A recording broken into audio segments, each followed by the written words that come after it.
Well, good morning, Mr Van Rompuy. You've been in office for 1 year, and in that time the whole edifice is beginning to crumble. There's chaos. The money's running out. I should thank you. You should perhaps be the pin-up boy of the Eurosceptic movement. But just look around this chamber this morning. Just look at these faces.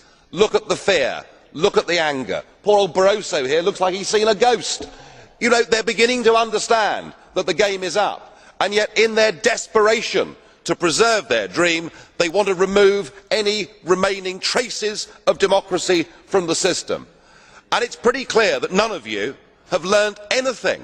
You know, when you yourself, Mr Van Rompuy, say that the euro has brought us stability, I suppose I could applaud you for having a sense of humour, but isn't this really just the bunker mentality? You know, your fanaticism is out in the open. You talked about the fact that it was a lie to believe that the nation state could exist in a 21st century globalised world. Well, that may be true in the case of Belgium, who haven't had a government for 6 months, but for the rest of us, right across every member state in this union, and perhaps this is why we see the fear in the faces, increasingly people are saying, we don't want that flag, we don't want the anthem, we don't want this political class, we want the whole thing consigned to the dustbin of history. And we had the Greek tragedy earlier on this year, and now we have the situation in Ireland. Now, I know that the stupidity and greed of Irish politicians has a lot to do with this. They should never ever have joined the euro. They suffered with low interest rates, a false boom and a massive bust. But look at your response to them. What they're being told, as their government's collapsing, is that it would be inappropriate for them to have a general election.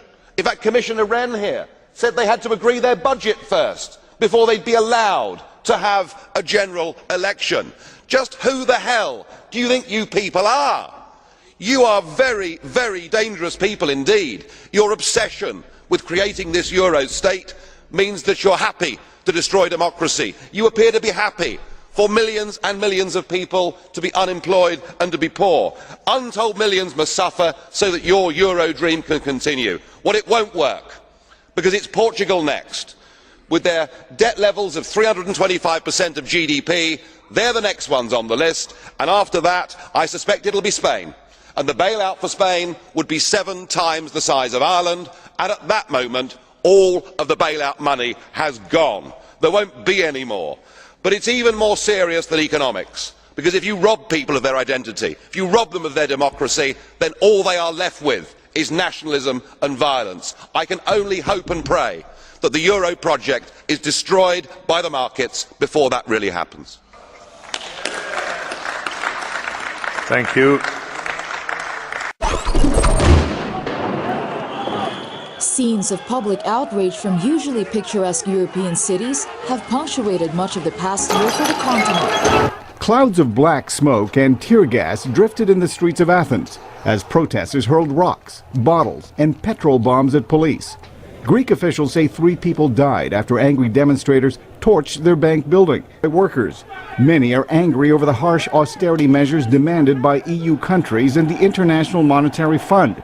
Conditions for a $145 billion bailout package for Greece. The violent protests have brought the country to a virtual standstill. But he says the possibility the crisis could spread to other European economies is higher now than it was a few weeks ago.